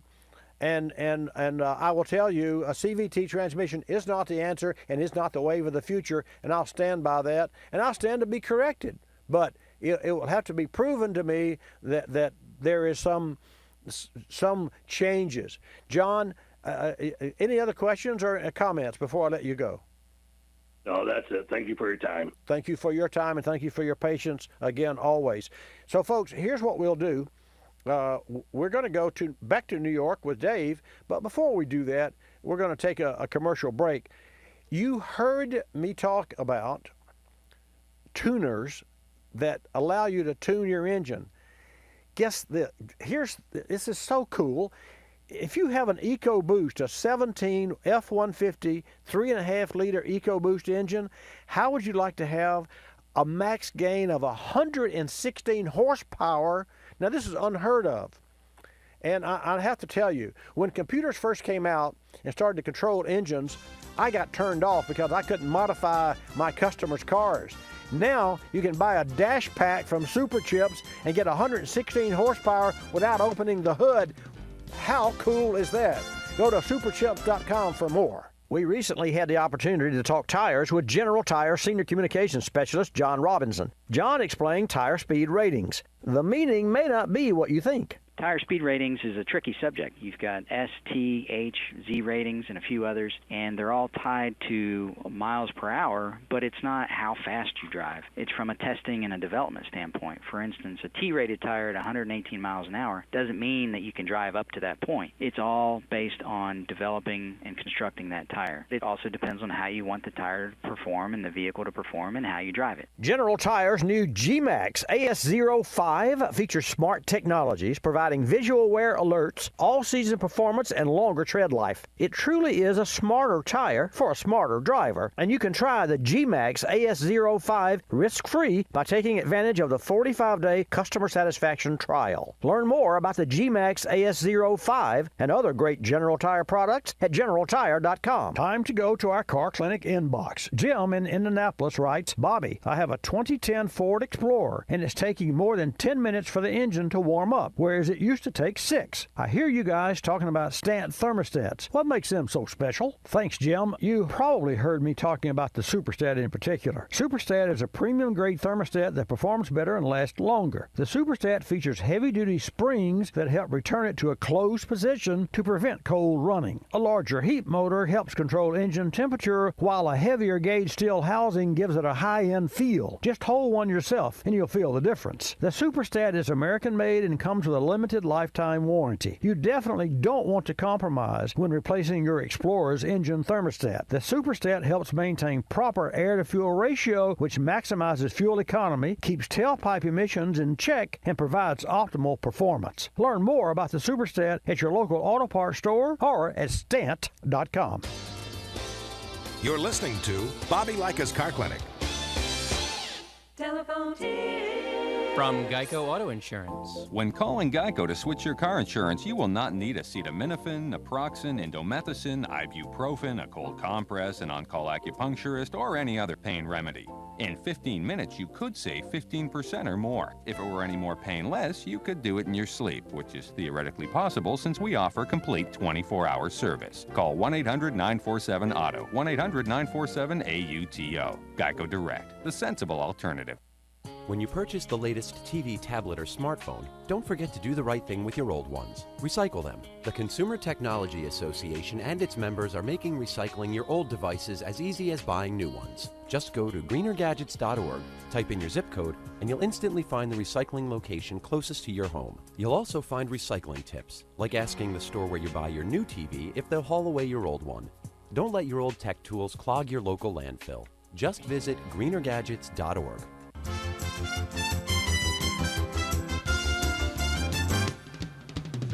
And now back to Bobby Likis Car Clinic and your host, Bobby Likis.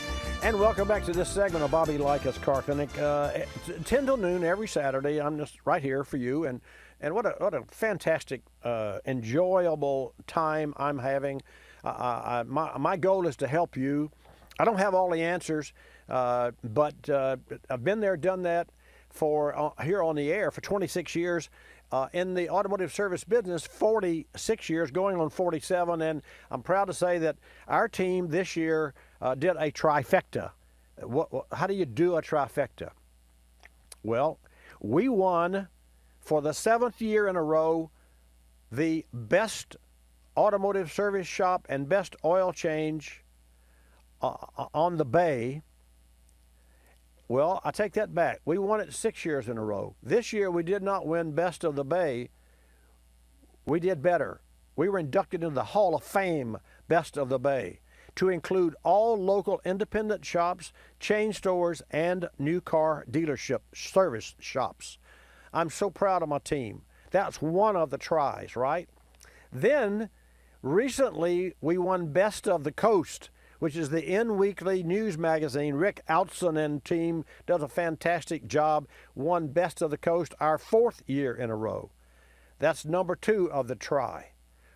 The third one is even more important, and so important. We were selected by the Better Business Bureau, and we were in a 2-county, both Santa Rosa and Escambia County, of all businesses, most especially a service shop, but all businesses, the Better Business Bureau Torch Award for Ethics in Business. Some people walk the walk and some people talk it only. We talk it, we walk it, and we are, and I proudly say this, and I boast when I say this because I'm proud of my team. We are a transparent company. If you want to know the truth about your car, regardless of the money factor, you bring it here. If you don't want to know the truth, and you want it fluff, and you're looking for a deal, don't come here. Because there's no such thing as a deal. You pay, you get what you pay for. But I promise you, the standard that we repair automobiles at Bobby Likis Car Clinic Pre-Repair on Davis Highway in Pensacola, Florida, is the same standard to use on my car.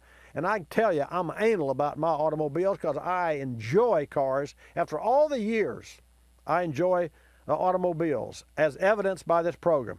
Okay, now, to that end, if you drive an Audi or a BMW or a Viper and some Chrysler cars and others, and you need a battery, guess what? It takes an act of Congress to put a battery in some of those cars. You got to pull the rear seat out. In an Audi, you got to pull the front seat out, and then you got to reprogram the car. Why do I bring this up? Because you've heard me talk about the power frame grid technology battery. In cars that the batteries are hidden and positioned in such a manner that you can't get to them easily, when you do have to replace the battery, for gosh sakes, don't use old technology. Why buy old technology when there's a better, newer technology? And I will tell you, you've heard of Johnson Controls? Well, their brand is the power frame grid. So when someone's replacing, in my industry, when someone says you need a new battery, so well, is this the power frame grid or is it book mold? Remember that, book mold. You can remember mold and mildew. Well, book mold. Compare book mold to the power frame grid, and then you tell your service person who is supposed to know more than you, what's the difference between book mold and power frame grid? And if you get a deer in the headlights, then kindly, graciously ask that person, and you go to powerframe.com and compare the two, and you'll see why it pays to use the newest technology in the cars that you drive. And you know, you don't have to have an Audi to have a power frame grid technology. How do you know you're getting a power frame battery? The logo on the outside says power frame grid technology. Okay, let's go to New York, talk to Dave. The phones are open. Hannah's going to take your call at 888-227-2546. Dave, thanks for holding. Welcome to Bobby Likis Car Clinic. Thanks, Bobby. I enjoy your show. Thank you. I have a 2002. I just recently picked up a 2002 Ford Taurus. Gentleman before me had this problem, and I'm bent on solving it. It after it warms up a little bit, it stalls. Okay. Whether you put it in gear or don't put it in gear, it stalls, and it does not show an engine light. You hook up a one of those cheap little code readers on it. Right. It doesn't provide any codes. Wow. I did a little reading on it and thought it might be the idle air control valve. I did a little investigating. I changed it out for another used one, but it's still the same problem. It continues to stall, so I thought I'd bounce that one off you. So let me ask a question. If you apply a minor, if you just touch the accelerator pedal, can you maintain the? In other words, I'm trying to determine if the stalling is because the idle RPM minimizes to a point that the engine dies, or there's something that causes it to die. So if you could possibly, and think about what I'm saying here, if you could tease the accelerator pedal so that you just brought the idle up to say 900 RPM and help it just, I don't mean race it up to 1500, because yeah, you can keep it running, but could you manually open the throttle to the 700 or 800 RPM idle, and if so, could you keep it running? I've teased it, and it seems to continue to run. Okay. Where I'm going here is I'm trying to determine if we've got a mechanical problem. See, if we have a mechanical problem, then the check engine light won't come on. And what would be a mechanical problem? That would be a dirty throttle body, right? Which would choke the engine. It could be a lot of things. It will not be false air, because false air means that the engine's like a tracheotomy. It's getting air that bypasses the mouth of the engine, so it idles faster. It wouldn't idle slower. Right. Of course, that would throw a check engine light, because it would make it in my investigation, I've unhooked the mass airflow sensor. Right. And that'll keep it running too. Well, but see, what you're doing there is you're confusing the computer, and the computer is trying to make amends. And so, see, that doesn't prove the mass air. And if the mass air was bad, you should have a check engine light. But, right. But, yeah. So you and I, you're doing some good things there. I think the only thing to do, the sensible thing to do, is to go to a service shop and invest in a preliminary. When I say preliminary, all service shops have a standard fee to not only read the codes, and you already know this, but listeners don't. See, folks, when Dave said read the code, anybody can take a $35 handheld and read the code, which tells you if a house is on fire. Well, you don't need a code reader to see if a house is on fire, but you surely need to get into the house to find out where the fire started and how to put it out. The difference between reading a code with a $35 or a handheld or an iPhone software, and there are a lot of companies that are coming out. There's one company that advertises a product, and you will not find me advertising this product, that this makes your mechanics mad because it tells you what's wrong with the car. It does not. There's nothing you can buy on the street that is reasonable that will tell you what's wrong with an automobile verbatim. And I will challenge any major corporation to sell one for less than $100 that tells you that, because I'll buy 100 of them. Because we spend $5,000 and $8,000 for readers and software and computers that not only read the codes but get into the architecture of the software so we can activate the system to find out where the fire started or what's going on. I said all that to say this, Dave. You want to get an ASE Master Certified Technician that has a scan tool that's going to be a $3,000 or $4,000. So yeah, it's going to cost you $100, or whatever their single charge of an hour is, and agree to that, and let them read the codes. You say, well, there's no light on. There are still codes, and there is something, and I want you to write this down, Dave, Fuel trim. Okay. Fuel trim is the history of the car's adjusting of the air-fuel ratio on the fly over time. Okay. And it's analogous to watching grass grow. And here's the bottom line. I pay for lawn service. I pay the same thing year-round. They cut the grass one time a year in the wintertime, and they cut it one time a week in the summertime. I'm still paying the same price, but I'm paying overall for the service. So I know that in the wintertime, you cut the grass, because of the growing factor, right?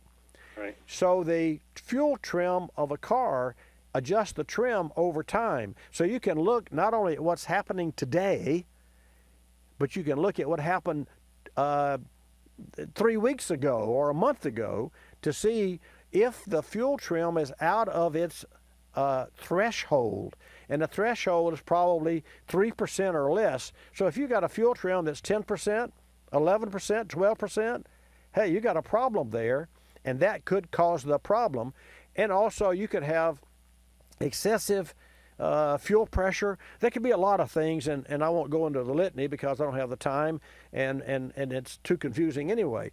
But what you want to do is you want a professional scan tool attached to your car so you can get into the architecture of the computer, because there surely are codes, readings, and data that is not serious enough to make the check engine light come on, but can give your technician a sense of direction and give you the next steps, and that's what you're looking for, and that's what I'm here to provide you with. Now, if they say we'll start with a throttle cleaning and injection system cleaning, I'll go along with that.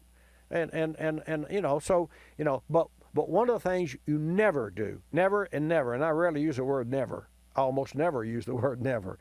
You never want to try to adjust the throttle position of a throttle plate, because that's preset when the unit is made, and it is the foundation. It's like upgrading a home. You upgrade a home from the ground up maybe, but not from the foundation up. I mean, from the foundation up, but not from the ground up. You don't break the foundation. If you do, what you're going to do is raise the whole thing and build a new home. So that's what I suggest for you to do. And Dave, thank you for your call and your confidence in me. And now we're going to go to New York when I come back from this break. Gosh, breaks come often, right? Folks, October is Fall Car Care Month, and there's no better time to perform a thorough check of vehicle maintenance items. Check your battery and charging system, as colder weather strains both. Keep your battery terminals clean and free of corrosion for the best connection and a stronger charge. Clean and flush your cooling system, and be sure to use new coolant, which will eliminate rust, dirt, and sludge and help prevent your engine from overheating. And be sure to use a 50-50 mix of antifreeze and water, as water alone will corrode your cooling system, and antifreeze alone may cause your engine to run hot due to the low heat transfer rate.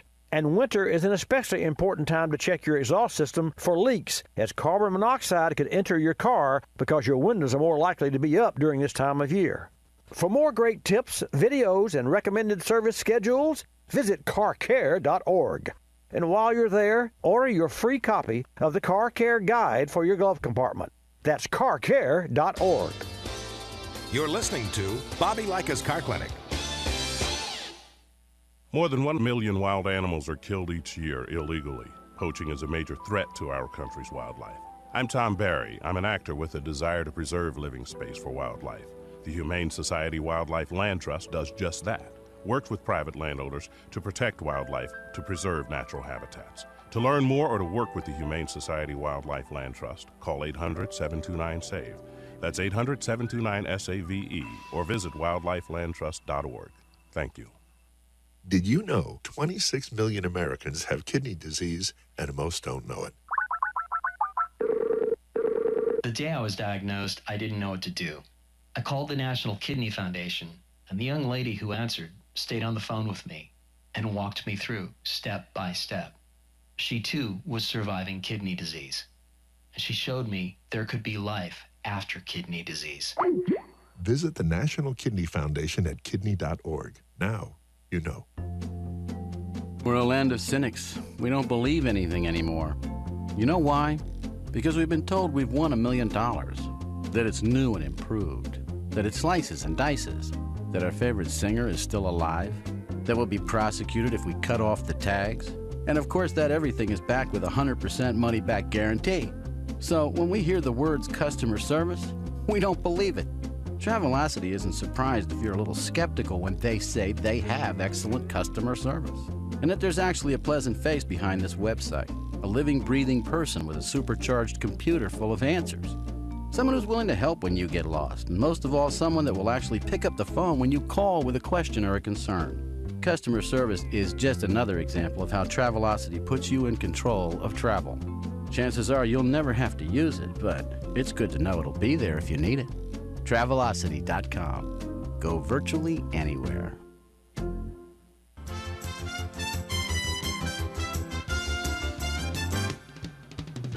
And now back to Bobby Likis Car Clinic and your host, Bobby Likis. And welcome back to Bobby Likis Car Clinic. This segment of Bobby Likis Car Clinic is brought to you by Power Frame Grid Technology. Folks, batteries may all look the same on the outside.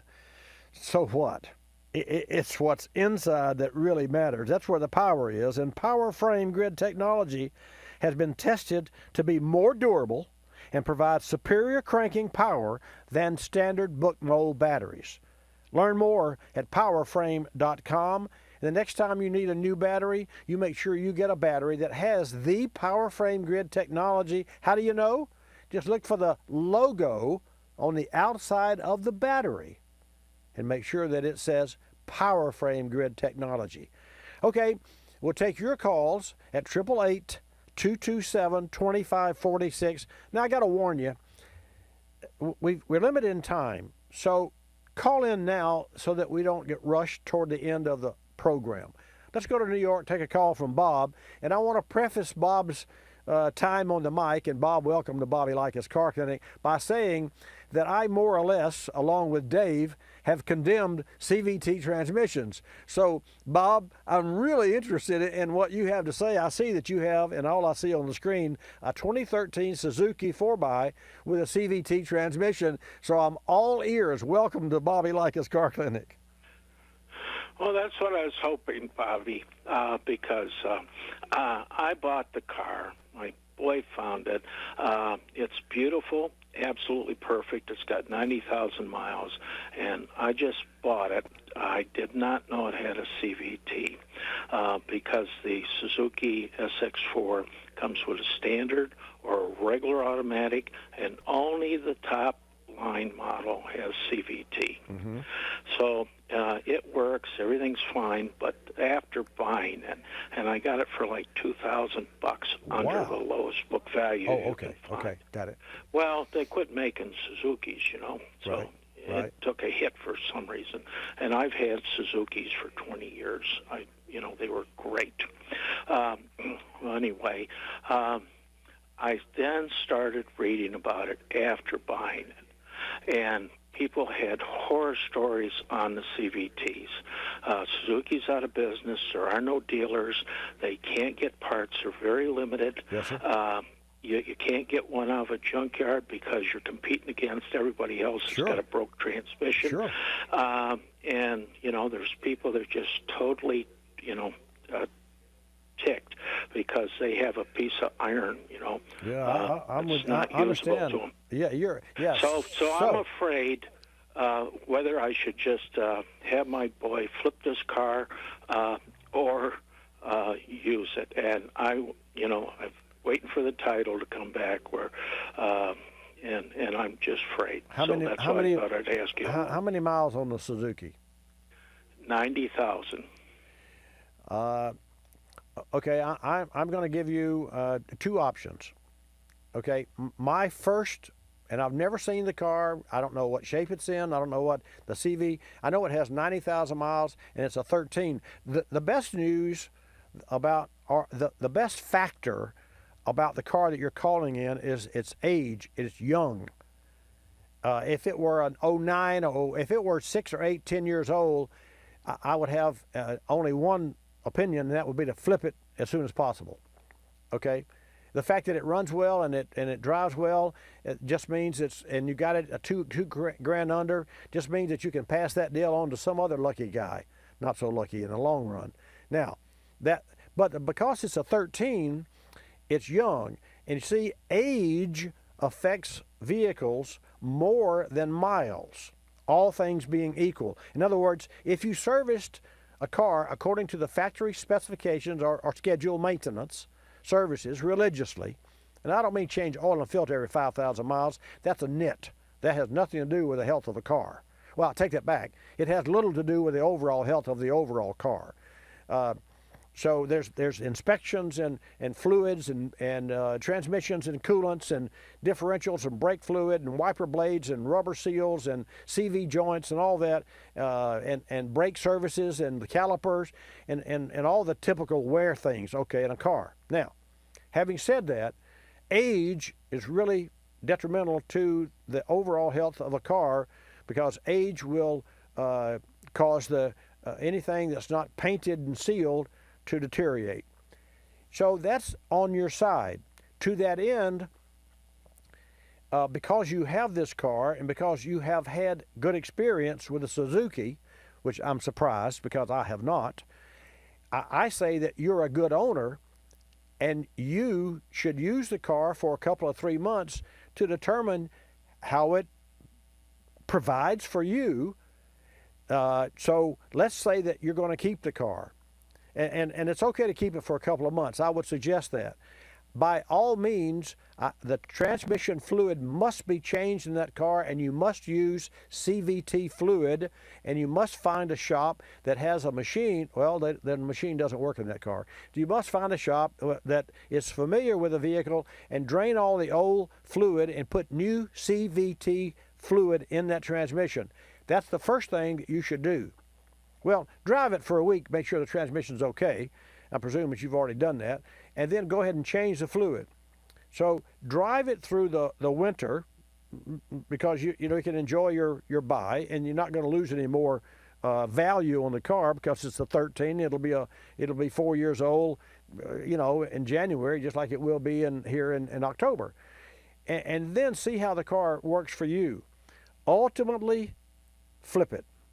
Because ultimately, a Suzuki is a Suzuki. You can't get parts just like a Saturn. And ultimately, you're going to be calling me back 6 months from now and say, hey, I've got the transmission's okay, but the head's blew a head gasket. Do I get it fixed? And the answer is never pull the head off of a Suzuki. Sell the car. So I think you should, in far vision, flip it, but in short term, enjoy the buy, because you're familiar with the Suzuki and you've had good luck, and it's a 13 car, even with 90,000 miles, provided you put new fluid in the transmission. You understand my vision? Yes, I already changed the fluid in the transmission. Great. The CVT, and I changed the oil in the engine. Great. But I'm just afraid with these stories that as soon as it breaks, sure, you're stuck. Yeah, you are stuck. So having said that, then we can now that we've had our conversation, what is the obvious thing to do? In your mind, when you go to hit your head on the pillow at night, you're going to be thinking, well, should I do this? Should I do this? Life is too short. Flip it, get rid of it, go on, buy a used Toyota. Very good. I told my wife that I should have researched it and never touched it because there's no problems with the other ones. Well, that's easy. That's easy to say after the fact, and right. Who knows that the car? I know. Yeah. So really. so I just told him. I said we can sell it, even if we make $1,000, great. You can have that money to buy like a Toyota or something. Yeah, I agreed. And I'll tell you, Ford Focus has. My general manager drives a Ford Focus. He's raving about that car, and that's a big deal with me because I grew up being the Ford fan. I was always the one that said first on race day, and all my Chevy buddies said found on roadside dead. I mean, so I always raced Fords until I finally couldn't outrun the Hemi. Then I went to the Hemi years ago and ran rear engine dragsters. and really enjoyed that and was somewhat successful. So the bottom line is, the Ford Focus has done a really great job. I would buy a young one, and he bought like a crossover, a little mini SUV. I don't know the difference between a crossover and an SUV, except that they're two different segments, and it just allows manufacturers to create another widget that they can sell. But it's a good car, so I would recommend that vehicle. Obviously, I've already endorsed the used Toyotas. I don't own one. I've never owned one, but I'm in the business of repairing automobiles and having to explain and help people understand the cost of. And the Toyota is only secondary to the Lexus.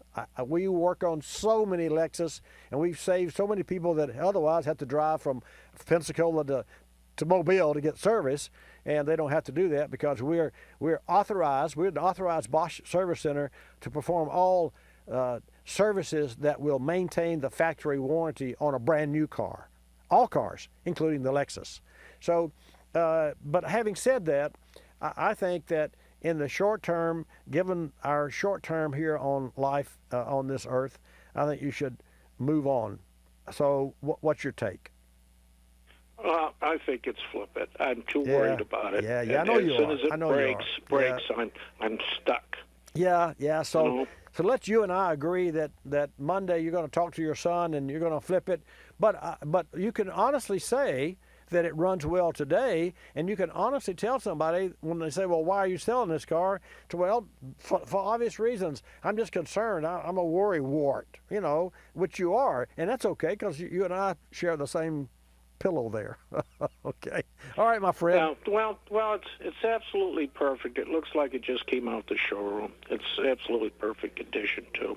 Well, all the more reason that it'll make somebody a great car, and who knows, they could drive the car 4 years and they could call us back and say, hey, you guys got rid of a good. Thank you. I'd be happy with both be happy. Yeah, exactly. So because I don't want to stick anybody with a problem. No, I got you. But make somebody happy with a healthy car, and then when you find a used car, call back and we'll discuss the And there are a lot of places, and Carfax, you can check used cars and what have you. I started to give Consumer Reports a plug, but Consumer Reports, I'm not on board with Consumer Reports with regard to their reports on used cars. And that goes back a long ways. I stand to be corrected there too, but they would have to step up to correct me. So there are so many other options that you can find the serviceability, and right here on Bobby Likis Car Clinic from 10 to noon Eastern Time every Saturday is one of the best. And I'm proud of that because we're in the trenches every day, 50, 60 hours a week, 40 going on 47 years. That's what we do, and so it's fun, and it's proud, and it's great that I am trusted, and I earn that trust, and my team does every day in the trenches. And so I appreciate your call, Bob, and let me know what you do next week. I wish that I had known you were there. I used to live in Fort Walton Beach, and before that, in Florida, I went to graduate school, got my PhD there. And I just never knew you were there in Pensacola. Well, we've been here for a while. Hey, thank you so much, Bob. I know. Nice to hear from you. Have a good weekend, and feel free to call me anytime. Oh, thank you very much. I count on you. I learn a lot just by listening. It's like, like mandatory. I listen to you, and I always learn something because you explain it every week. All right. Thank you very much for that. Thank you. Bye-bye. Well, I don't know what to say after that. I do, too. I always. So I spoke last week about, and I won't go through the complete document, but I wrote it, and it ended up being 4 pages, which is, wouldn't you know, best practices car care, which equates to dollars saved. And it was all about the induction cleaning procedure, the wet procedure, if you remember, if you tuned in last week. And then I migrated to the last page, which was direct injection cleaning. And folks, let me tell you this. You can pour cleaner, and there are great cleaners. Berryman makes a great, it's called B12. like vitamin B12, B12 Chem Tool, CHEM tool, and it is a fuel injector cleaner. And for port-injected cars, you can pour that into your fuel tank, and it will clean your injectors. It works really well. We use it, and it's saved our customers money. I mean, we've taken some jobs that could have cost $400, $500, $600 and spent less than $100 and made a lot of people happy with Berryman's B12 Chem Tool. However, having said that, in a vehicle that has direct injection, adding fuel cleaner to the tank will not clean the ports because the fuel doesn't go into the port, it goes directly into the combustion chamber. So how do you clean that port? It's a real problem. We use a professional, commercial grade chemical, and we fog the lungs of the engine. Now, you've heard me speak of black lung disease. Your car that you're driving, including the car I'm driving, suffers from black lung disease with direct injection. Why? Because the PCV system draws the dirty oil vapors from the bowels of the engine and dumps it into the lungs of the engine. So you have to clean the intake port, the plenum chamber, and the throttle body with a fogging process, and only the professionals know how to do that and have this. So what can you do? Let me give you a website for a fantastic organization. It's the Car Care Council, and it's fantastic. You can go to carcare.org. That's carcare.org, and you can, for free, order a general service schedule. So sometime this week, check them out. There was a study recently, 25% of the cars had low or dirty oil. Go to carcare.org and you can download your general service schedule maintenance and learn almost as much as you can by tuning in to Bobby Likis. I'm Bobby Likis. Likis, you'll love us next week. This is Bobby Likis Car Clinic. Bobby Likis Car Clinic is a copyrighted presentation of Car Clinic Productions Incorporated and may not be reproduced or rebroadcast without the express written approval of Car Clinic Productions Incorporated.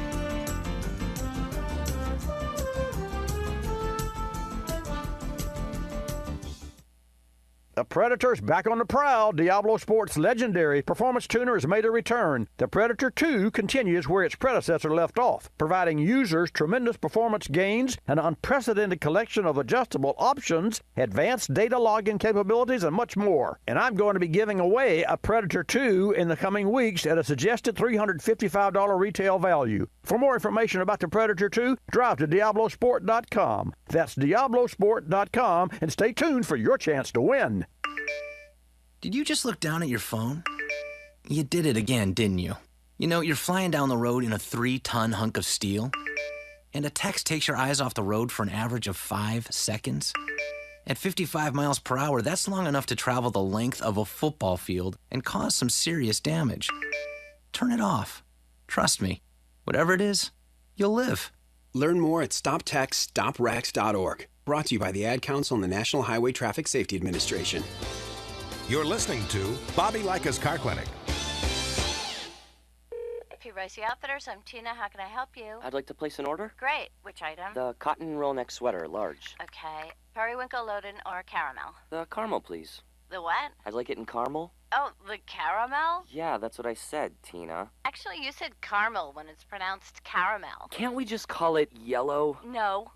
Everyone knows the best part of a Milky Way. They just don't know how to say it. After all, it's our caramel. It's caramel. Ugh, that makes a Milky Way great. You start my morning, you stir in my soul, you warm my heart, make me feel whole. Your aroma calls me, starts my morning, happy morning. Your name is Folgers Mountain Grown.